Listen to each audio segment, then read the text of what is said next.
இறைவன் உன்னை பார்க்கக்கூடிய பார்வை சுத்தமான பார்வையாக மாறியதற்கு பிறகு உலகமே உன்னை தவறான பார்வையில் பார்த்தாலும் அதை குறித்து கவலையடையாமல் நல்ல பாதையில் உங்களுடைய சிந்தனைகளை வைத்துக் கொண்டு தவறிலிருந்து பெற்ற பாடத்தை பெற்றுக்கொண்டு சிறந்த மனிதர்களுடைய பாதையில் உங்களை ஆக்கிக் கொண்டு உங்களுடைய மரணம் வரை அதில் தொடர்ச்சியாக இருந்து கொண்டே இருங்கள்.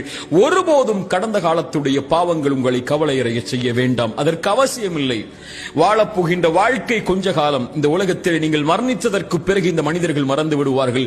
100 ஆண்டுகளுக்கு பிறகு நீங்கள் வாழ்ந்த அடையாளமே இருக்காது. 200 ஆண்டுகளுக்கு பிறகு நீங்கள் வாழ்ந்த சரித்திரமே இருக்காது. இப்படி உலகமே உங்களை மறந்து விடும் போது நீங்கள் ஏன் கடந்த கால பாவத்தை நினைத்து எதிர்காலத்தை அழித்துக் கொண்டிருக்கிறீர்கள்?